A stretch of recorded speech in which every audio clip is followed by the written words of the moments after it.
제발 제발 어제 하루 종일 기도했어요. 하루 종일 이러고 있었어. 네. 여러분들 네. 다행입니다. 정말 다행이라는 인사 그리고 웃으면서 인사를 드릴 수 있습니다. 아침엔 투자 시작하겠습니다. 저는 허재입니다. 여러분 안녕하세요. 여도훈입니다. 자, 어제 한 2시 정도 지났을 때였나요? 시장이 뭐 이게 맞나? 이거 내가 제대로 보는 거 맞나? 막 이렇게 생각했잖아요. 네. 근데 그러고 나서 더 빠져가지고 결국에는 막 14% 지수가 그러니까요. 이렇게 폭락하는 거를 저는 제 생애 처음 봐요. 생애 처음 보시잖아요. 네. 저는 이제 방송 이게 한 3년차 되는 것 같은데 와 정말 어찌할 바를 모르겠더라고요. 그럴 땐 뭐 어떻게 할 수가 대응을 없죠. 할 수가 없어. 근데 저 그런 생각이 들었어요. 네. 나만 이러는 게 아니다. 아 정말 다들 예, 우리 온 투자자분들이 다 같은 마음일 거다. 네. 여기서 던지면 나는 지금 손을 놓고 전우회를 뿌리치고 나 혼자 살겠다고 지금 도망가는 거예요. 전쟁터에서. 네. 그럴 수 없어서 여러분 총알 같이 맞고 오늘 다시 반등의 폭이 이제 어저께 하락분을 모두 만회하지는 못했고 우리가 그런 게 있잖아요. 네. 하락했다. 10% 하락했다고 다시 10% 오르면 계좌가 다시 플러스가 되느냐. 아니죠. 그거 아니에요. 2배 가까이 올라야 네. 되잖아요. 그렇기 때문에 아직 I'm still hungry. 예. 아니 어제 같은 날 네. 우리 도훈 씨가 얼음 이렇게 해가지고 오징어 오징어 게임? 게임처럼 나는 이 게임을 해봤어. 아니 얼음 중간에 알아서 하더라고요. 제모야. 서킷 브레이커 걸려가지고 20분 동안 얼음 맞아. 했어요. 약간 그거 아니었으면 큰일 날 뻔했는데 난 이 게임을 해봤다. 내려갈 때 사고 올라갈 때 조금 차익 실현하고 뭐 이런 식으로 했어야 되는데 안 돼. 오늘 과연 오늘 지금 저기 보면 채팅창 여러분 보시는지 네. 모르겠지만 30만 원 슈퍼챗이 쏴졌어요. 오늘 아침 30만 라이브, 원? 예, 오늘 아침 라이브 시간 네, 걸려 통해서 있네요 지금. 네. 저희한테 보낸 건 아니고 어. 앞에 이제 정프로님이랑 빈센트님 진행할 때 저게 들어왔는데 네. 저분이 6,000포인트에서 전량 수익 실현을 하셨고 그리고 나서 폭락 나오는 날 야, 화요일에 30% 대단하다. 수요일에 이제 어제 30% 오늘 더 빠지면 40%다 담으려고 했는데 네. 오늘은 상승할 것 같아서 기다려야겠네요 하시는데 와 저런 분이 계시다니 진짜 스마트하시나. 정말 저거는 네. 감정 컨트롤이 완벽하신 분이 아닌가. 감정뿐만 아니라 네. 그러니까 약간 욕심, 그러니까 내가 시장이 아무리 7,500 그러니까요. 간다, 뭐 네. 만스피 간다라고 해도 내가 정해놓은 딱 그 룰이 있었을 거 아니에요. 그거를 지키시는 정말 훌륭하신 분이다라는 생각이 들었습니다. 자, 여러분의 투자 고민 그리고 기준 저희와 함께 우리도 기준이 없잖아요 지금. 네, 기준은 없어? 우리 쌤한테 한번 여쭤보도록 하겠습니다. 어떤 네. 분이 함께 하시죠? 변동성이 클수록 우리는 이 개별 주식보다는 네. ETF를 사라는 얘기를 많이 합니다. 근데 어제는 ETF도 두 자릿수가 빠지는 맞아요. 그런 날이었지만 네. 다시 한번 우리 ETF 투자에 관심 이분과 함께 하도록 하겠습니다. 우리 일타 강사 똑순이 박현지 과장님 만나보겠습니다. 나와주시죠. 어서 오세요. 안녕하세요. 반갑습니다. 과장님 어저께 시장 어떻게 보셨어요? 흥미롭던데. 흥미롭다. 네. So exciting 뭐 이러면서 보셨나요? 그쵸. 어째 폭락은 또 기회가 될 수도 있는 거고. 그러니까요. 어제 좀 기회로 들어가셨습니까? 어떻게? 저는 이미 한 하루 이틀 전에 비중을 높여놓긴 했습니다. 하루 이틀 전에? 화요일날, 오. 수요일날 네. 이렇게 계속 네, 네, 이미 남기셨구나. 조금 높여놨습니다. 저 과장님 하나 궁금한 게 있는데 네. 레버리지 ETF의 상한은 60%인 거죠? 네. 딱 2배. 저 오늘 지금 반도체 레버리지 올라가는 거 보고 처음 봤어요. 30% 이상 급등하는 거를. 상한가가 2배짜리는 60인가요? 네, 그런 거 그렇구나. 같아요. 네, 그래서 너무 신기했다. 네. 네, 30%를 하루 만에 먹을 수 있다니 상한가도 더 넘어설 수 있는 수익이 과연 레버리지에서 도훈 잠깐만. 씨가 나의 즐겨찾기를 공개해버렸네. 왜? 도훈 씨가 레버리지. 레버리지 이야기를 하셨으니까 이번 하락장에서 네. 레버리지 투자하신 분들이 또 던지면서 더 좀 큰 폭으로 무너졌다라는 이야기가 있더라고요. 그것도 맞는 얘기예요? 일부 맞죠. 그것도. 근데 이제 제 생각에는 전쟁과 겹치면서 네. 이제 악재와 모든 게 다 약간 그런 게 겹치면서 이렇게 이런 일이 일어났다 이렇게 좀 보고 있습니다. 그러니까 한꺼번에 시장도 많이 올라간 것도 그렇죠. 있고 네. 전쟁도 있고 그 수급적인 레버리지 등의 뭔가 수급 꼬임도 있고 네. 그러면서 시장이 하락을 또 더 야기시키게 만드는 진짜 엎친 데 덮친 격의 네. 시장이었던 것 같습니다. 자, 그래서 이제 오늘은 또 반등을 하니까 또 이 가운데 있어서 어떤 이야기를 오늘 한번 해볼까요? 오늘의 주제 바로 한번 공개해 볼까요? 네. 아니다. 주간 자, 여러분. ETF야.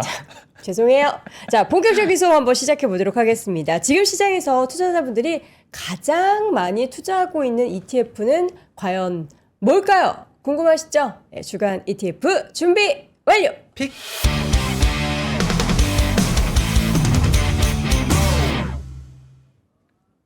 네, 현지쌤 모시고 1교시 시작하도록 하겠습니다. 1교시 우리 소리새님, 암살자님, 우범지대님까지 들어와 주셨습니다. 네, 자, 지금- 총 올려주시죠. 1교시 시작. 전쟁 이슈가 잘 나가던 우리 코스피 코스닥을 덮쳐버렸습니다. 정말. 네. 자, 일단은 저희가 글로벌 ETF 동향부터 먼저 짚어보도록 할 텐데 네. 우리 시장이 참 제일 큰 피해자가 된 것 같은데 글로벌 시장은 어땠나요?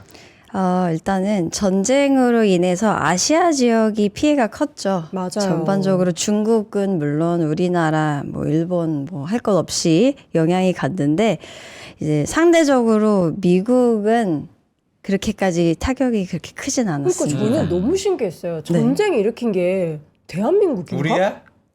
우리가 지금 전쟁 났나 우리나라에서 아. 싶을 정도로 우리만 급락을 했고 네. 네. 미국은 오히려 버티고 심지어 어제는 올랐어요. 올랐습니다. 네, 그렇습니다. 그래서 이스라엘도 생각보다 빠지지 않았다라는 것도 이스라엘 오르지 않았나요? 올랐죠. 아, 아니 그 네. 전쟁하는 올랐어. 두 국가는 왜 올라? 아. 네, 그 가장 큰 이면에는 역시나 유가가 있습니다. 네. 이제 어쨌든 유가를 많이 수입해서 사용하는 국가일수록 이제 타격이 더 컸다 이렇게 볼 수가 있는데, 우리나라는 또 100%니까. 네, 그래서 우리나라뿐만이 아니라 일본도 비중이 큰데 좀 타격이 있었고 네. 중국이 한 50%거든요. 중동 지역 전체 네. 비중이. 그리고 그 외의 지역들이 좀 타격이 컸다 이렇게 볼 수 있겠고요. 그 사실 이거 패닉셀 얘기를 조심스럽게 합니다. 이제 사실 어제 급락 이틀간 20% 가까이 빠졌던 그 전례가 없었던 되게 오랜만에 이런 사태가 벌어졌던 건데, 그 반도체 투톱으로 불리운 SK 하이닉스랑 이제 삼성전자가 급락을 하면서 네. 소부장이 일시적으로 조금 머니무브가 이루어지나 싶은 시점에 사실 다 같이 빠져버린 그런 모습들이었어서 이제 아무래도 외인들이 어느 정도 비중이 꽉 찬 국내 증시에서 좀 돈을 이제 이동시키는 그런 부분들이 확인됐었는데, 또 선물 쪽 안에서는 사실 순매수로 마감을 어제 했고, 네. 이제 결과 우리나라 장은 지금 이런 상황이죠. 이렇게 볼 수 있겠습니다. 그래서 네. 앞으로의 아까 말씀드렸듯이 미국이 상대적으로 아시아 대비해서 선방했다라는 부분이 이제 수익으로도 확인이 됩니다. 여기 보시면 이제 떨어진 하락한 그 기울기를 보시면 하이닉스랑 요 삼성전자 이렇게 내려올 때 네. 이제 미국의 엔비디아나 S&P 500 같은 경우는 잔잔합니다. 잔잔해 네. 보이시죠. 그래서 결국에는 우리가 어디다 투자를 해야 되느냐에 대해서 궁금해 하실 것 같아요. 결국에 이번 기회를 국내 증시의 일시적인 조정으로 보고 좀 계속해서 적립식으로 장기 투자 관점에서 모아갈 주식들을 계속해서 가져갈 것인가. 네. 아니면 미국 시장, 그간 조금 상대적으로 소외됐던 미국 시장으로 관심을 좀 돌려서 장기 투자를 할 만한 주식들 조금 매집을 하는 그런 기회로 삼을까에 네. 대해서 고민을 하실 수 있을 것 같아요. 근데 저는 이제 지금은 미국도 한번 볼 시점이다라고 말씀드릴 오. 거고, 네. 그 얘기는 뒤에서 해드릴 예정입니다. 그러니까 미국을 봐야 되는 시점이라는 게 미국이 사실 네. 우리나라가 많이 올랐을 때 네. 습관에 갇히고 심지어 그 YTD 기준으로는 수익률이 마이너스였잖아요. 그렇죠. 네, 그렇죠. 그렇기 때문에 그런 밸류에이션 매력 때문에 봐야 하는지 아니면 뭔가 다른 점이 있는지는 조금 이따가 공개해 주신다. 네, 네. 알겠습니다. 기대 자, 한번 그러면은 조금 해보고요. 이따가 궁금해서 여쭤볼 뻔했는데. 물어보도록 하고 네. 우리 주간 ETF 시장 동향 국내 쪽도 한번 살펴보도록 네, 네. 하겠습니다. 이게 사실 어제랑 화요일이 변동성이 너무 컸기 때문에 맞아요. 이 자료가 상신이 좀 됐을지는 미지수인데 네. 열심히 준비를 해오셨잖아요. 일단은 저도 이 자료를 한 2번 정도 바꿨습니다. 네. 사실상 그 화요일자에 원래 만들었는데 수요일자로 다시 이제 테마 요 바뀐 부분들을 그쵸, 반영을 그쵸. 해야 됐기 때문에 일단 기본적으로 그래서 어제까지 사실 계속 자료를 들고 있었던 상황이고요. 그래서 말씀드리면 결국에 전쟁과 연관되어 있는 테마 중심으로 계속 자금이 쏠리는 모양새가 뚜렷합니다. 저는 네. 이거를 크게 세 가지 정도로 나눠서 설명드리는데 네. 첫 번째는 이제 원유 가격 상승과 연관되어 있는 원유 선물 ETF와 이제 원유 가스 기업 ETF의 네. 상승률이 돋보였다. 이렇게 말씀드리고 있고 두 번째는 이제 전쟁과 연관되어 있는 공격적인 수요 확대에 따른 팔란티어나 이제 사이버 보안 쪽. 관련된 네. ETF 요런 쪽으로 자금이 또 쏠리면서 수익이 난 부분들이 확인됐다. 그리고 세 번째는 이제 좀 불안하잖아요. 장이 불안하니까 이런 장을 좀 방어하기 위해서 어떤 ETF를 사셨나를 보시면 네. 손실을 제한할 수 있고 할 수 있는 일종의 버퍼형이라고 불리울 수 있는 네. ETF들 또는 미국 주식 중에서 좀 현금 비중, 보유 비중이 높고 안정적이 변동성에 대응하기에 안정적이다고 판단되는 캐시카우라고 불리우는 기업들을 담고 있는 ETF 성과가 좋았다 이렇게 볼 수 있기 때문에 네. 저는 큰 틀에서는 전쟁과 연관되어 있는 해외 테마가 주를 이루었다 이렇게 말씀드려요. 왜냐하면 지난주나 지지난주까지만 생각하시면 코스피나 코스닥 중심으로 조금 관련된 ETF들이 좀 많았잖아요. 그런 차별점을 좀 보이는 주였다 이렇게 볼 수 있겠습니다. 제가 조금 되게 단순한 질문이긴 한데 네. 뭐 원유 쪽도 저는 팔란티어 쪽도 오케이. 근데 방산 ETF나 금 쪽으로 갑자기 수급이 몰리지 않았을까라는 생각을 하는데 지금 여기에는 없거든요.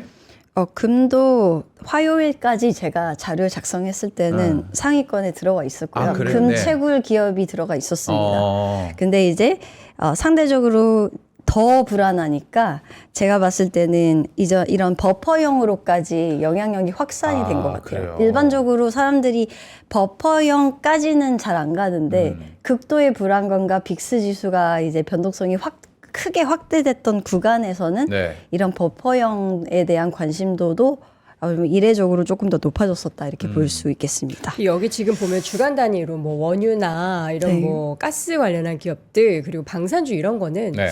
약간 테마적으로만 오른 거기 때문에 지금 이게 트렌드라고 보기에는 어렵죠. 그렇죠. 이거는 조금 일시적인 좀 급등이 발현이 됐다라고 네네. 보고 있는 거고요. 그래서 사실 이건 주간이다 보니 이제 제가 추천을 이거를 드리는 건 아니다 네. 이렇게 말씀드릴 수 있겠습니다. 저희가 항상 주간 단위 그거 보면서 네. 투자 아이디어를 맞아요. 흐름을 네. 막 읽잖아요. 근데 그쵸. 이번 주에는 조금 약간 이례적인 일들이 벌어졌기 때문에 여기에서 투자 아이디어를 얻은 거는 아니다. 근데 아이디어 얻은 게 있습니다. 보시면 캐시카우라고 적혀 있는 ETF 보이시죠? 캐시카우. 네, 10번째 적혀 있는 네네. ETF 같은 경우가 오늘 제가 말씀드릴 주제에 들어가 있긴 합니다. 알겠습니다. 쉽게 얘기해서 네. 시장이 불안하니까 네네. 어떻게 좀 그래도 안정적으로 투자할 수 있는 안정적인 기업에 투자할 수 있는 방법이 있을까요?에 네. 대한 답변이라고 말씀드릴 수 있겠습니다. 알겠습니다. 지금 또 속보가 하나 나왔는데요. 네. 이재만 대통령이 주식시장을 위한 100조 원대 안정 오. 프로그램을 신속하게 집행하겠다라고 발표를 했습니다. 시장이 좀 불안하고 많은 투자자분들이 지금 힘든 상황에서 네. 또 적합하게 이런 신속하게 집행한다는 맞아요. 소식이 네. 또 시장에는 긍정적일 것 사실 같습니다. 화요일, 수요일 어제 패닉 상태에서 대체 이제 금융당국에서 증환펀드가 언제 좀 투입이 되는 거냐 이런 거 굉장히 궁금해하신 분들이 있었는데 나왔습니다. 사실 대통령께서 해외에 계셨던 것 같아요. 네, 그래서 싱가포르 지금 가셨었죠. 돌아오자마자 관련 부처들과 이야기를 나누면서 네. 주식시장을 위해서 100조 원대 안정 프로그램 신속하게 집행을 하겠다. 그리고 대통령께서 이 말씀도 하셨네요. 주유소 휘발유 가격 폭등 이거 제재 방안을 논의하겠다. 저 오늘 주유하려고 그랬거든요. 어떻게 또 참아야 되나요? 조금 참으셔도 될 것 같은 게 참을 수가 없어. 저는 화요일 날 넣었거든요. 아, 그래요? 그때도 많이 올랐어요. 근데 어제 보니까 아침에 봤던 같은 주유소 가격인데 아침 가격과 저녁 가격이 달라요. 뭐 한 100원, 200원 올라. 50원 정도가 올라 있더라고요. 무슨 주유소 가격이 휘발유가 시가. 시가로 지금 계산이 되는지. 아, 그리고 우리 채팅창에 지금 옐로우 뒤에 아이디가 안 보이는데 네. 넌 굉장히 하면서 또 슈퍼챗 29,000원을 보내주셨어요. 진짜로? 감사합니다. 예. 감사합니다. 여러분, 아니, 네, 내거 옐로 주가도 희망님. 올랐으니까. 이분이 제가 알기로 아침에도 66,000원 보내주셨던 걸로 아, 그래요? 기억하는데 오늘 어. 수익이 많이 나고 계신가 봅니다. 네. 감사드리고요. 너무 감사합니다. 자, 그래서 이제 좀 대표적인 ETF 두 가지만 한번, 세 가지 한번 정리를 해볼 텐데, 첫 번째로 과장님, 네. 타이거 글로벌 AI 사이버 보안 ETF를 선택하셨어요. 네. 이 가장 큰 이유 중에 하나는 최근에 소프트웨어의 종말론 얘기 나오면서 소프트웨어 관련된 주식이나 사이버 보안 관련된 주식들이 하락을 했었어요. 네네. 지난주 1월부터 2월까지만 해도 이제 그 다합산에서 연초 대비 마이너스가 난 상태였었는데 이제 지금 최근 일주일 동안만 7% 가까이 올랐어요. 그래서 사실 이런 부분을 봤을 때 이제 결국에는 지금 전쟁으로 인해서 이례적으로 소프트웨어 기업들 하락했던 것까지 일부가 올라가는 모양새가 나타나고 있어서 네. 불과 일주일 만에 이러한 좀 달라진 양상이 나타나고 있다. 이런 점이 조금 흥미로워서 갖고 와봤고요. 네네. 그 팔로알토나 크라우드 스트라이크나 뭐 이러한 대표적인 보안주들 같은 경우는 아무래도 전쟁이 나게 되면 이란 쪽에서도 사이버 공격을 가세를 하려고 하겠죠. 그럼 거기에 따른 이제 보안 유지 보수 비용이나 이제 추가적인 수요가 나타나면서 비용이 더 나갈 거다라는 그런 기대 심리가 어느 정도 발동이 되면서 이제 주가에 이제 영향을 준 것 같고요. 네네. 특히나 크라우드 스트라이크 같은 경우는 실적 발표 3월 앞두고 있는 가운데 네. 이런 부분 때문에 약간 좀 더 관심몰이를 이미 하고 있는 상황 속에서 어쨌든 좀 주가가 움직이는 부분들이 확인되고 있다. 이렇게 볼 수 있겠습니다. 네. 다음 ETF는 소울 팔란티어 커버드콜 채권 혼합 야, ETF. 팔란티어인데 커버드 콜에다가 채권까지 혼합이 돼 있다. 네, 그래서 팔란티어 보통 이런 친구들은 변동성이 크지 않습니까? 네. 그러다 보니까 변동성이 큰 거를 이제 좀 방지하는 차원에서 이제 일종의 채권도 혼합시키면서 채권 중에서도 커버드 콜을 결합을 했을 때는 어쨌든 횡보할 때 네. 얻어갈 수 있는 부분, 높은 배분율 보장하고 있는 부분 이런 것까지 다 감안을 해서 이제 상품을 구축을 하고 있기 때문에 결국에는 팔란티어 주가가 올라야지 좋은 ETF다 이렇게 볼 수 있겠습니다. 네. 그래서 팔란티어가 주가가 가장 많이 올랐고 S&P 500 대비해서도 크게 아웃퍼폼한 부분이 한 일주간 확인이 뚜렷하게 나타나고 있어서 이런 부분 때문에 사실 주가는 이제 가격 추이는 커버드 콜이기 때문에 기본적으로 하락하고 있어도 결국에 받아가는 이제 어느 정도의 배당이나 이런 부분들을 고려했을 때는 여전히 좀 플러스 매력이 있다 이렇게 보고 있는 상황이라 아무래도 성과가 좀 나오고 있는 것 같습니다.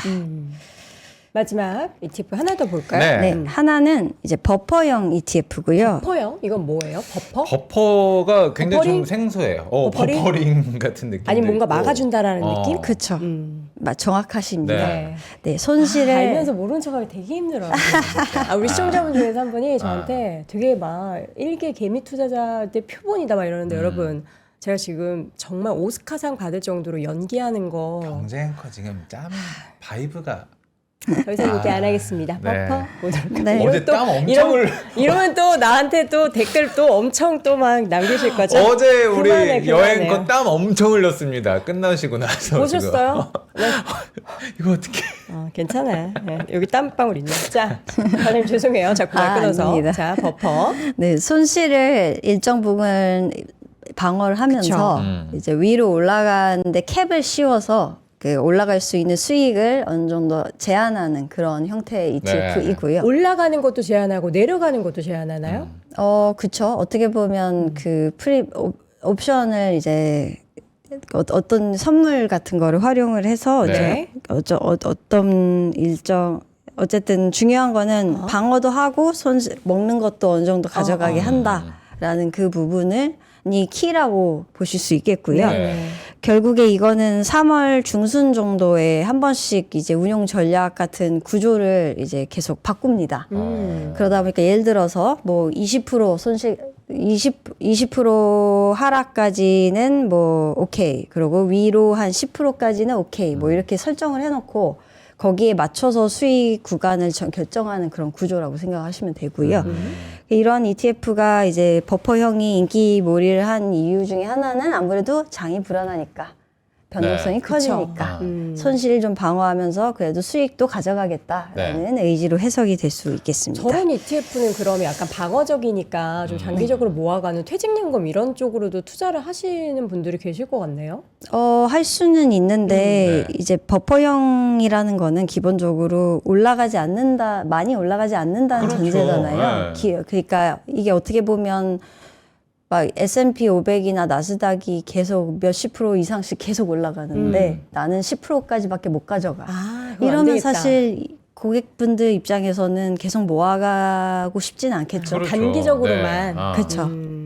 그래서 지금 같은 장에서 네. 잠깐씩 들어가서 그냥 이제 활용하시는 용도로는 좀 약간 괜찮은- 해치수단 느낌으로 그쵸, 장기간에 그렇죠, 네. 그렇죠. 그렇게 생각하시면 될 것 같습니다. 이번에는 하락업종 한번 볼까요? 하락업종 봐야죠. 하락업종은 진짜 많을 것 같긴 근데 한데. 다 하락한 거 아니에요? 맞아요. 사실 저 할 얘기가 별로 없는 게 네. 뭐 반도체 뭐 건설 할 것 없이 다 하락을 했고 워낙에 뭐 특정 하락 테마가 더 두드러졌다 이렇게 얘기할 수 있는 부분이 없기 그렇죠. 때문에 네. 뭐 그냥 저는 요거는 그냥 보여드리는 차원에서 네네. 이렇게 가져온 거고요. 그럼 한번 네 섹터만 의미가 한번 없다. 볼까요? 건설, 여행 레저, 미디어 엔터, 철강 많이 빠졌고요. 그냥 다 네. 빠졌죠, 다 뭐. 빠졌죠. 네. 네. 반도체까지 다 빠졌으니까 사실상 다 빠진 거나 다름이 없고요. 네. 근데 뭐 이 안에서 결국에는 다시 컴백하는 부분들이 확인이 되고 있을 거라서 특히나 코스피에서 좀 유출됐던 자금들이 코스닥으로도 유입되는 그런 모양새들 네. 또 일부 확인될 거라고 보여져서 코스닥 관련된 업종에도 관심이 조금 몰리는 부분들 예상하고 있습니다. 자, 그러면 이번 주 주목해야 할 주간 신규 ETF도 우리가 살펴보도록 하겠습니다. 어떤 친구들이 새로 나왔을까요? 많은데요. 사실 그냥 하나만 말씀드리면 사람들이 가장 관심을 많이 가지실 것 같은 삼성전자 SK 하이닉스 채권 혼합 ETF를 갖고 왔습니다. 이 친구 같은 경우는 네. 우리가 연금 계좌에서 사실 주식 비중을 70%까지밖에 못 가져가는데 이 비중을 최대치로 가져갈 수 있는 게 85%까지거든요. 근데 이거를 가능하게 하는 ETF가 이 ETF다. 이렇게 보실 수 있고요. 네. 삼성전자와 SK 하이닉스 비중을 25%, 25%씩 이제 가져가고 있는데 네. 이거를 매일매일 운용력이 이 비중을 25%에 맞춥니다. 그래서 1BP로 이제 책정이 수수료가 되어 있고 이거를 계속 유지를 하면서 가져가는 ETF여서 어떻게 보면 우리나라 코스피가 올라가고 국장이 좋은 상황에서 이제 안정적으로 가져갈 수 있는 그러한 ETF 형태다라고 보고 있어서 상장한 직후 당일에 자금이 몇천억씩 들어왔고 네. 그 이후에 장이 급락하면서 이제 좀 일시적으로 좀 빠지긴 했지만 계속해서 이제 모아가시는 개념으로 접근하시는 투자자분들이 분명 있을 거라고 생각을 해서 좀 메리트가 있는 ETF이지 않을까 이렇게 보고 있습니다. 그러면은 채권과 지금 가장 우리 시장을 뜨겁게 만드는 반도체 투탑이 들어가 있으면은 네. 이 수익률이 어떻게 될지가 좀 궁금하긴 해요. 네, 지켜봐야 되는데 결국에 근데 최근 아시다시피 삼성전자랑 하이닉스 가격이 너무 올라서 좀 지금 들어가면 부담스럽지 않은가에 대한 고민들이 좀 있으셨잖아요. 네. 근데 최근 급락하고 나서 가격이 좀 조정된 상황에서 접근을 만약 하시는 거면 그래도 조금 부담이 덜 하시지 않을까 좀 이렇게 보고 있습니다. 네. 네. 자, 그러면 이어서는 이제 해외 쪽에 있어서의 흐름도 한번 짚어보도록 할까요? 네. 최근에 우리 서학개미 투자자분들 진짜 손 빨라요. 네. 저는 이제 그 분들이 뭘 사는지 네. 주간 단위, 뭐 월간 단위 그 추이를 보는데 서클을 최근에 서클 진짜 많이 올랐잖아요. 많이 올랐더라고요. 서클을 그렇게들 많이 사셨더라고요. 35%인가 올랐던 거 본 것 같은데 네. 기사를. 네. 실적 발표하고 나서 너무 좋았잖아요. 그래요. 한번 순위 볼까요? 네. 서클이 1등입니다. 그쵸. 34.88. 네. 네. 근데 서클 외에도 블록이라든가 블록. 마라홀딩스 그 외 솔라나 코인베이스까지 음. 관련된 이제 그 어떻게 보면 파생 상품과 결합되어 있는 형태의 단일 종목 ETF들이 다 수익률 상위권에 포진이 되어 있습니다. 네. 이제 우리나라와 다르게 해외는 이제 단일 종목 이제 파생 형태의 ETF들 많이 출시하고 많이 하고 그렇죠. 있는 상황이어서 그런 점을 활용을 하셔서 국내 투자자분들도 많이 투자를 하고 계신 걸로 이제 확인되고 있습니다. 그래서 서클 같은 경우는 이제 아무래도 케이블이 아닌 스테이블 코인 오타인데요.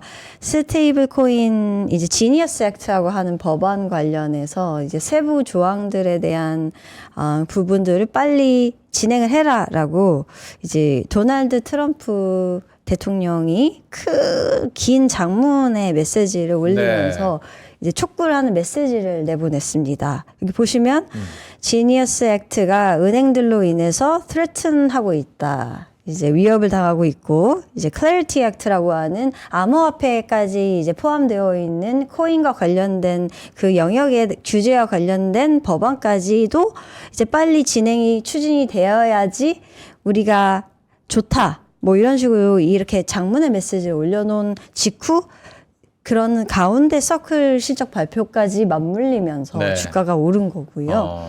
결국에 블록이나 이런 다른 친구들도 주가 보시면 최근에 가파르게 올라간 부분들 표를 통해서 확인하실 수 있습니다. 그래서 결국에 이게 가상화폐 시장의 부활이냐 아니냐에 대해서 이게 일종의 초기 시그널이냐 이렇게 생각하시는 분들도 있으시더라고요. 네. 어때요?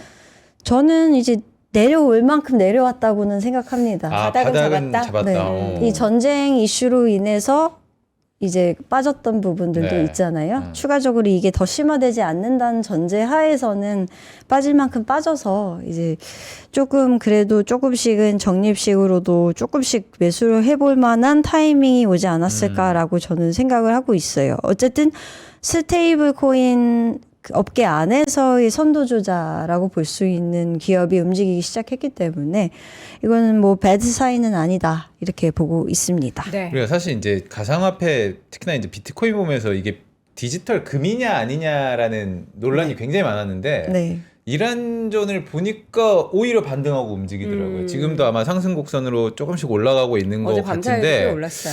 이게 다시 한번 어떤 평가를 받느냐에 따라서 관련 ETF가 워낙 많다 보니까 네. 그리고 지금 이제 트럼프 대통령이 중간선거 앞두고 네. 코인 투자자들에도 민심을 그쵸. 이제 사로잡아야 되잖아요. 그쵸. 그래서 어제 밤사이에도 뭐 그런 코멘트들이 좀 어. 많았고 사실 지난주부터는 월가에서도 약간 이제 가상자산 쪽에서 매수에 대한 분위기들 수급도 그렇고 좀 변화가 있긴 하더라고요. 근데 네. 이게 과연 이제 우리가 한번 이제 비트코인이나 뭐 알트코인 올라가면은 와라락 이렇게 올라가잖아요. 그렇지, 과거 그렇지. 작년에도 그랬고 네. 그런 장이 있을지 없을지는 우리가 사실 뭐 속단하기에는 좀 어렵죠. 근데 그쵸. 우리 샴프로가 또 힌트를 드리고 있는 게 이번 주부터 크립토 플러스 맞아요. 편성이 된 게 예, 요 11시 어떤 부터. 이유가 있지 않을까 다 생각을 계획이 있다. 네. 삼프로 TV는 여러분 알아주시기 바랍니다. 네. 그럼 여기서 이제 대표적인 ETF 한번 그 하락 ETF도 한번 봐야 보도록 되죠. 하죠. 네. 하락 ETF는 그냥 간단하게 말씀드리면 항생테크 관련된 이제 ETF가 빠졌다. 네. KTC 같은 ETF가 빠졌고 이제 KTC 안에 2차 전지나 이런 기업들이 들어가 있는 상황이고 그 외에 알리바바 대표적인 여기 KTC에 들어가 있는 알리바바 같은 경우가 주가가 또 빠졌어요. 네. 네, 최근에 계속 악재가 맞물리면서 여기도 실적 발표했는데 EPS 성장률도 좀 둔화되고 있는 부분 경쟁 심화와 더불어서 최근에 이제 펜타곤 쪽에서도 이제 계속 이제 관찰 대상 기업으로도 막 고려를 하고 있다라는 이런 루머까지 돌기 시작을 하면서 이제 조금 좋지 않은 그런 모양새 흐름 플러스 이제 전쟁까지 터지면서 여러 가지로 좀 흔들리는 부분들이 확인되면서 KTC나 이런 항생 테크 쪽에도 좀 영향이 좀 가고 있다 이렇게 좀 보고 있습니다. 네. 자, 계속해서 그러면은 여러분들의 궁금증을 풀어보는 Q&A 시간으로 들어가 보도록 하겠습니다. 네. 자, 오늘의 질문 만나보도록 하겠습니다. 혹시 화면이 있으시면 화면과 지금 떴네요. 자, 오늘의 질문입니다. 자, 미국과 이란 전쟁 가운데 국내 증시 조정이 나타나고 있습니다. 불안할수록 안정적인 미국 우량주에 주목을 해야 하나요? 안정적인 기업의 정의도 알려주시고요. 관련 ETF 옵션도 설명해 주십시오. 라는 질문 보내주셨습니다. 아마 이번 주 초반에 이런 질문 정말 많이 나왔을 것 같아요. 그쵸, 네. 맞아요. 그래서 사실 국내장이 이렇게 조금 좋아지면서 이게 미국 주식으로도 다시 관심이 또 소외되는 거 아닌가에 대한 의문점이 들긴 하는데 사실 저는 장기적인 관점에서는 미국 주식은 기본적으로 들고 가야 된다라는 주의라서 ETF도 마찬가지다.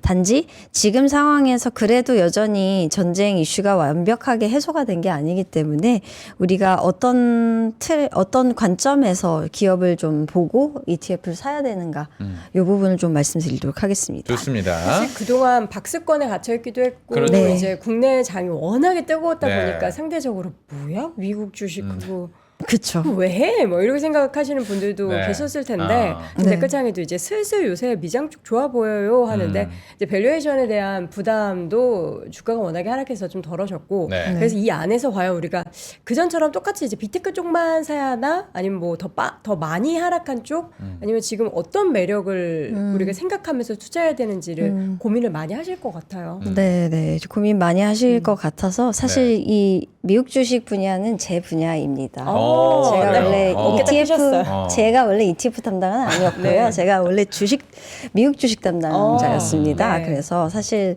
미국 주식을 보는 관점을 말씀을 좀 드리자면 네. 이 네 가지 ETF를 통해서 설명드릴 수 있겠습니다. 좋습니다.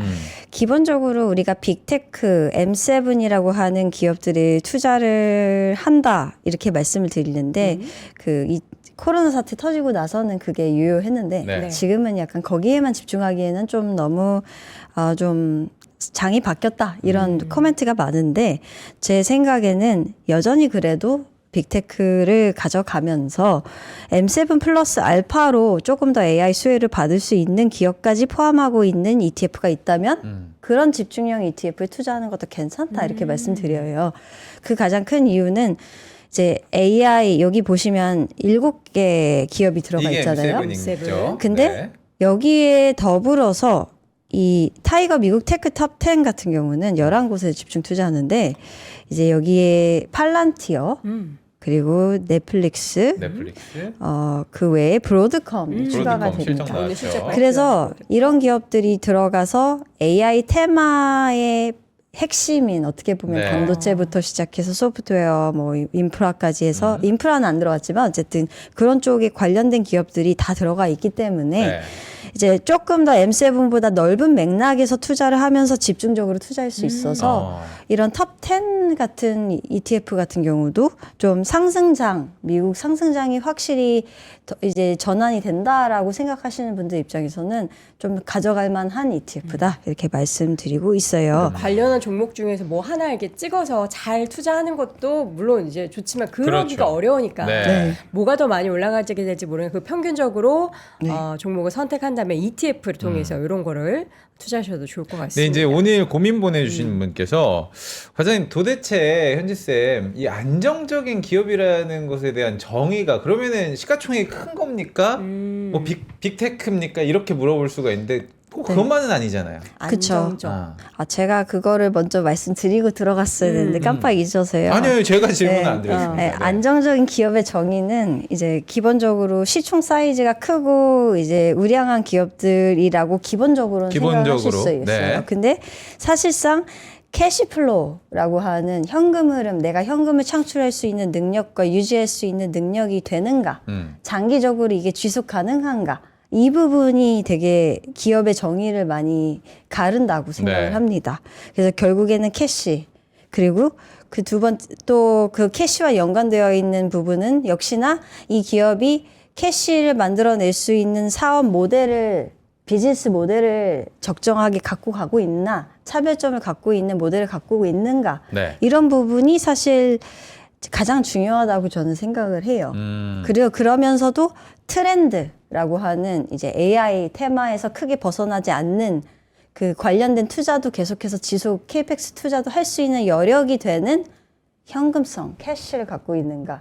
결국에 기승전결 저는 캐시로 시작해서 캐시로 끝난다고 생각을 합니다. 네. 그리고 실제 대부들 이제 뭐 예를 들어서 빌 에크먼 같은 이런 분들이나 이런 분들도 다 약간 캐시의 중요성에 대해서 계속해서 강조를 하시면서 장기 투자할 때는 캐시 창출 능력이 우수한 기업을 선택해라 이렇게 말씀하시고 계십니다. 네.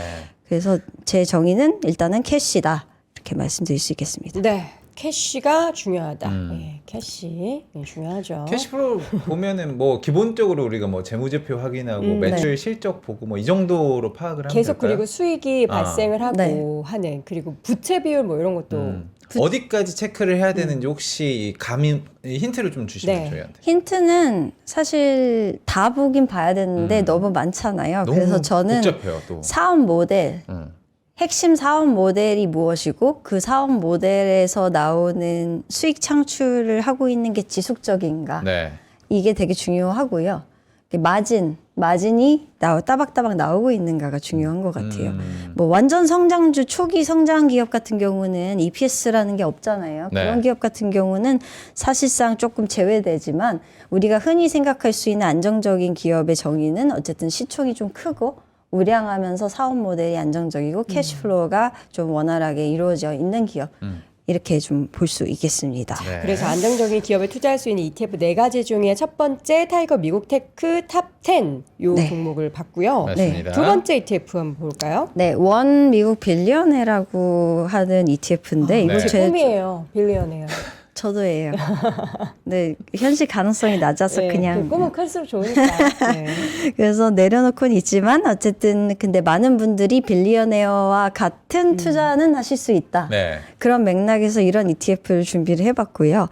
그래서 미국 억망장자들이 500명을 추려서 이분들의 포트폴리오 자산을 어떻게 투자하고 있는지를 트래킹을 하는데 네. 이 지수를 참고를 해서 이제 관련된 이제 종목들이 무엇이 들어가 있는지를 보고 이것 중에서 50개를 이렇게 추려서 이제 투자를 하는 형태의 ETF이고요. 네.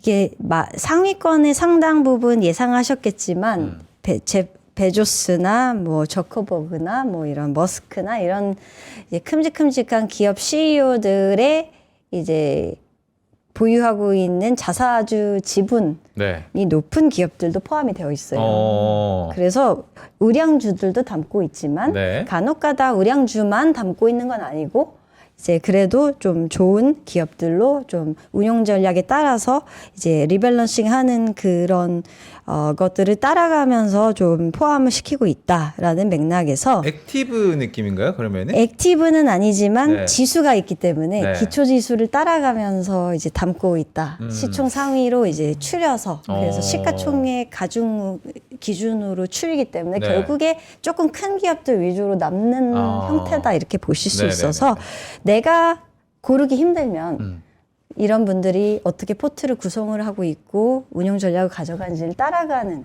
형태의 투자도 좀 유용해 보인다. 이런 맥락에서 좀 이런 것도 한번 보시면 좋을 것 같아요. 근데 네. 대체적으로 IT 비중이 높죠.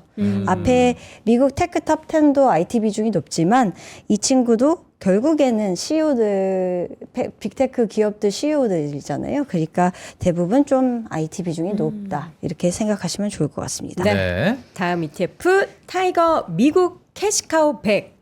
그야말로 이제 캐시카우가 네. 앞서서도 되게 핫한 키워드로 말씀하셨잖아요. 네. 사실 이게 주간 상위 10위에 들어가 네. 있는 ETF거든요. 근데 제가 그거를 알고선 이걸 고른 게 아니고 아, 그래요? 골랐는데 나중에 보니까 그게 들어가 있네. 있었어요. 아, 네.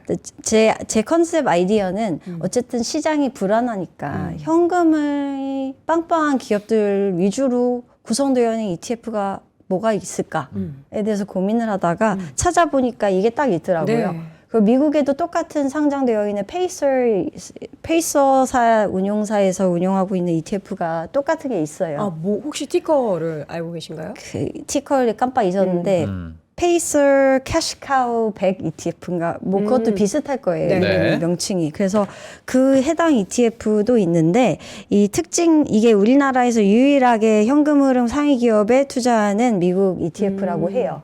그래서 장기 투자용으로 혹은 지금 변동성 장세에서 내가 그냥 조금 이제 미국 테크 탑 10과 같이 이제 포트폴리오를 조금 가져가기 위해서 사이드로 조금씩 이제 넣어서 가져가는 용도로 모아가는 ETF가 될 수 있지 않을까 해서 제가 이렇게 가지고 와봤고요. 네. 결국에는 우리가 인컴이냐 캐시플로우냐인데 인컴이라는 거는 성장성, 캐시플로우라는 거는 안정성을 의미하는데 이제 지금 장세에서는 안정성과 인컴을 둘 다 가져가면서도 캐시플로우가 스테이블한 기업 중심으로 일수록 더 좋겠죠. 네. 당연히. 근데 이 ETF는 사실 대형주만 들어가 있는 게 아니고요. 그냥 중소형 중에서도 캐시플로우가 안정적인 기업들까지 들어가 있기 때문에 어떻게 보면 정말로 현금빵 할 수 있는 기업들로 들어가 있다. 이렇게 볼 수 있겠습니다. 현금빵. 그 용어가 소금빵. 맞는지 모르겠습니다. 빵 중에서 제일 맛있죠. 예. 네. 제가 지금 아까 그 미국 말씀하셨던 네. 회사사의 ETF 찾아보니까 COWZ라는 ETF. 네, 네, 네. 5년 추이를 보니까 계속 우상향해요. 네. 그러니까 지금 타이거 미국 캐시카우백 얘기를 해주셨는데 네. 캐시카우라는 게 현금 흐름성이 좋은 기업인지 아니면 현금 보유량도 많은 기업인지가 좀 저는 헷갈리긴 하거든요. 잉여 현금 흐름 FCF라고 생각하시면 됩니다. 네네네네. 그래서 어떻게 남는 게 많은 음. 그러니까 다 떼고 이것저것 비용 다 떼고 남는 게 많은 기업이라고 생각하시면 돼서 최종적으로 진짜 현금 순수 현금이라고 생각하시면 됩니다. 순수 현금이 많은. 네. 저희 그러니까 오늘 사실 이게 맞는 질문인지는 모르겠지만 궁금한 점이 좀 있어가지고 네. 네. 그 미국 사모펀드 대출 관련해가지고 폭탄이 뭐 터질 수도 있다 이런 지금 리스크가 있기 때문에 네. 네. 그러니까 어제랑 엊그제 우리가 한번 시장이 흔들렸으니까 아 나는 그럼 포트폴리오를 좀 다시 좀 정리를 해봐야겠다. 네. 안전성에 대해서도 좀 생각을 해봐야겠다 하시는 분들이 그럼 미국 시장도 이런 어떤 글로벌적인 금융 위기가 있을 수도 있겠네 네. 라는 걸 봤을 때 이렇게 현금 보유가 많은 기업을 더 주안적으로 봐야 되는지 아니면 아까 우리가 봤던 것처럼 채권이라든지 이런 안전자산이 좀 섞여 있는 ETF를 봐야 되는지 어떤 게 더 좋을까요? 일단은 그 개인의 투자 성향에 따라 많이 다르다고 생각합니다. 왜냐하면 이제 채권 하시는 분들은 정말로 보수적이신 성향을 지니신 분들이 채권을 하는 거고요. 네. 주식을 하시는 분들은 좀 공격적으로. 애초에 카테고리 자체가 다르고 나는 어느 정도의 시세 차익을 가져가겠다라는 생각을 갖고선 투자를 하시는 거기 때문에 기본적으로 저는 포트폴리오 관점에서는 다 섞어서 들고 가라고 말씀을 드리긴 합니다. 네. 예를 들어서 하이힐드 ETF 단기 쪽 채권 ETF랑 이런 것들을 같이 섞어서 비중을 조절해서 가져가시는 게 가장 베스트고 그게 좀 채권이 싫다 관심이 없으시다 하시면 그냥 이런 걸로 사시면 조금 그래도 변동성에도 대응이 적절하게 되면서 장기 투자를 할 때 네. 조금 더 유리할 수 있는 부분이 있지 않을까라고 말씀드리고 있고요.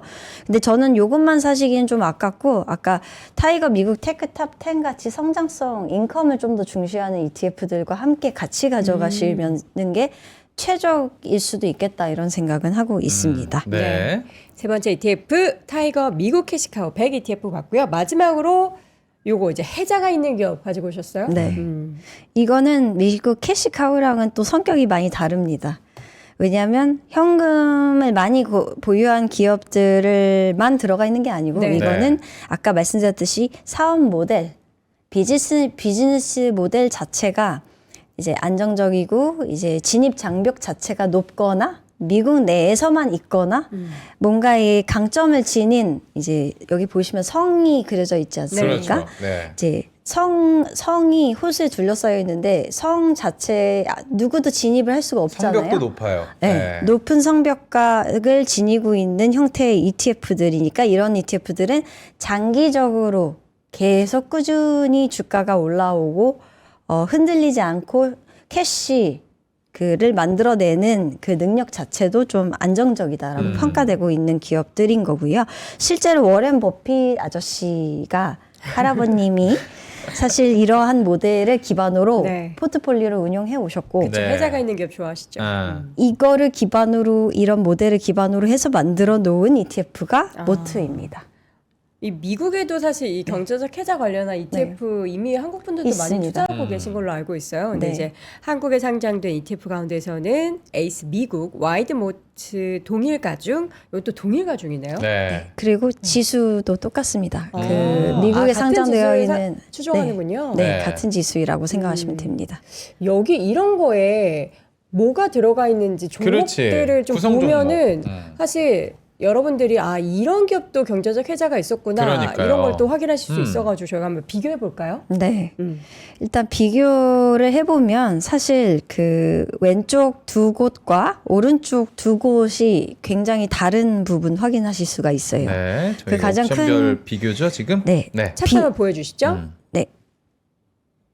말씀하시면 네, 화면 나올 겁니다. 네. 네. 비중을 좀 이제 비중을 별로 제가 말씀드리면 왼쪽에 타이거 미국 테크 탑 10이랑 원 빌리언웨어 같은 경우는 그 IT 섹터 비중이 높습니다. 근데 50% 이상이에요, 대부분. 네. 그리고 많게는 100%까지도 들어가고요. 근데 오른쪽에 타이거 미국 캐시카우 100이나 모트 같은 경우는 사실상 특히나 캐시카우 같은 경우는 에너지 이제 엑슨모빌이나 쉐브론 같은 그런 정유주 비중이 좀 또 가져가고 그 헬스케어 같은 업종 비중도 조금 높게 가져가고 있는 상황이고요. 위에 그리고 그 옆에 와이드모트 같은 경우는 그 어느 또 산업재 같은 애들이나 소비자 업종 비중도 높게 가져가면서 헬스케어도 가져가는 그런 형태의 ETF다 이렇게 볼 수 있겠습니다. 네. 그래서 IT 비중이 오른쪽 두 개는 좀 상대적으로 적습니다. 그래서 이게 어떤 의미를 뜻하냐면 결국에는 성장주 중심으로 인컴을 좀 가져가는 형태로 내가 수익을 내겠다라는 분들은 네. 근데 이제 우량주에 투자를 하기 때문에 캐시도 어느 정도 있는 기업, 예를 들어서 애플 같은 기업이 들어가 있는 ETF도 들어가 있기 때문에 이런 걸 같이 노리겠다라고 공격적으로 투자를 하겠다라는 분들은 타이거 미국 테크 탑 10이나 원 미국 빌리언웨어 같은 거를 네. 고르시면 되는 거고요.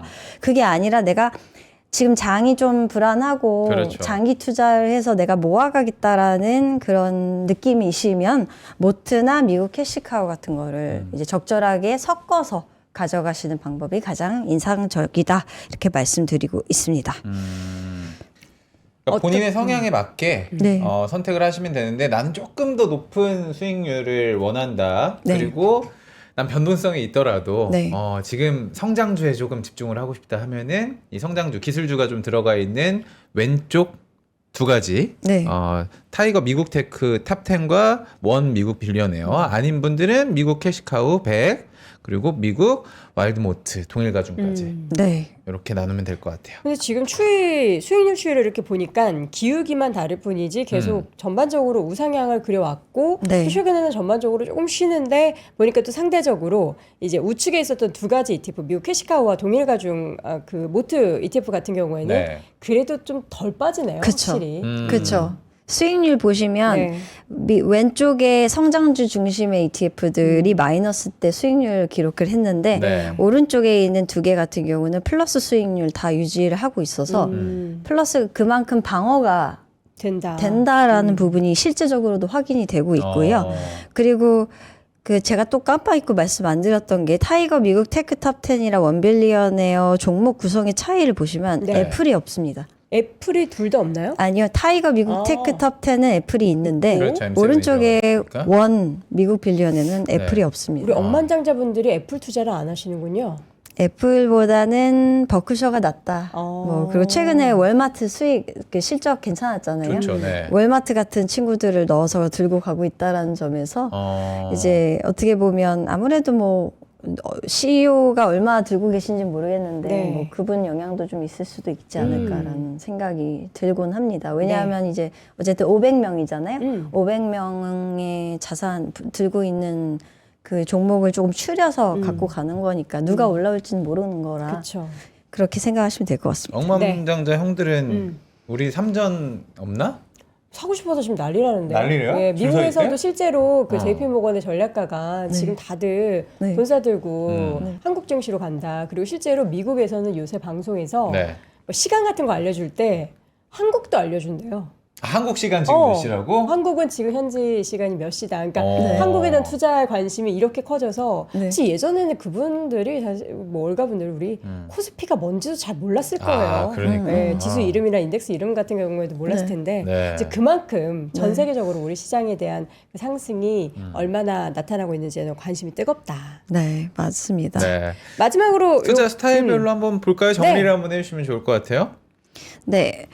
일단은 제가 이렇게 쓱 오면서 사실 다 말씀드리긴 했는데 조금 더 다시 한번 리캡을 해드리면 결국에 안정적인 장기 투자처를 원하시는 분들은 미국 캐시카우나 모트 그리고 조금 더 내가 집중적으로 공격적으로 투자를 하시고 싶지만 그래도 우량주 중심으로 M7 플러스 알파 기업에 투자를 하셔서 내가 AI 테마 수혜까지 고스란히 다 가져가고 싶다라는 분들은 이제 이런 미국 테크 톱 10 같은 거가 좋은 거고요. 그리고 마지막으로 이제 제가 믹스드라고 해놨어요. 네. 그 이유는 미국 빌리어네어 같은 경우는 이제 어쨌든 자산가들이 보유하고 있는 ETF 이 종목에 투자를 하기 때문에 상대적으로 그래도 비중이 클 거고 사이즈도 클 거고 좀 운용 전략적으로 봤을 때 좀 우리보다 더 잘하실 거라는 일종의 약간 믿음이 깔려 있을 수도 그렇죠. 있다라는 네, 네. 생각에 그런 부분까지 반영을 해서 사실 보유하고 있는 ETF들이기 때문에 성장주 비중이 뭐 미국 테크 톱 10만큼 엄청 높진 그 정도만큼은 아니지만 그래도 이제 가치주 월마트 같은 가치주 같은 이런 유통주나 이런 애들까지 다 들어가 있기 때문에 어떻게 보면 조금 더 안정적일 수도 있다라고 볼 수 있는 그런 형태의 ETF 같아서 제가 이런 거가 믹스드라고 제가 말씀드렸고요.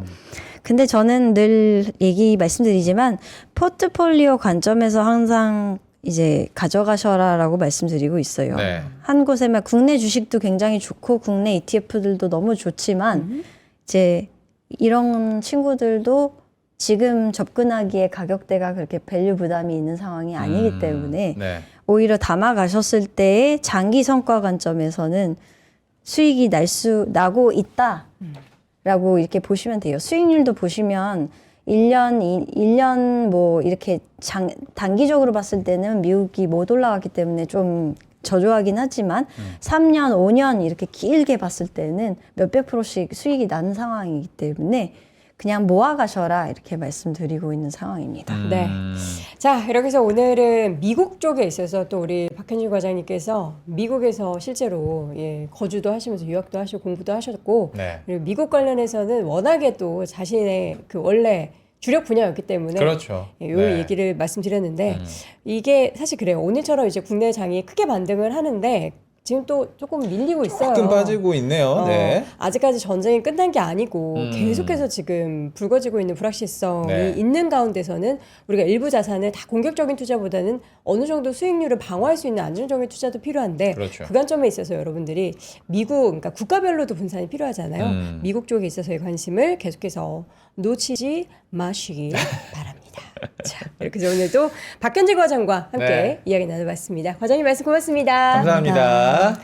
아, 시장이 조금 아쉽네요. 시장을 좀 볼게요. 지금 코스피 코스닥 반대 매매가 좀 나온다고 봐야 될까요? 반대 매매요? 반대 매매는 아닌 것 같고 네. 그냥 일단 조금 챙기고자 하는 수급도 있는 것 아직 같아요. 좀 불안하니까? 예, 왜냐하면 지금 오늘은 외국인도 매수 규모가 지금 꽤 많이 줄었고 네. 특히 이제 금융 투자를 중심으로 한 기관 매도가 나오고 있습니다. 아니, 금융 투자 쪽은 이제 아무래도 ETF 쪽 수급이 이쪽으로 많이 들어가잖아요. 그렇죠. 그래서 이제 개인 투자자분들도 반등했을 때 조금 더 현금 챙겨둬야겠다 이런 심리가 좀 있는 것 같고 실제로 이제 개인으로 잡히는 매매 같은 경우에는 1조 4천억 가량의 순매수가 오늘 나오고 있는 상황입니다.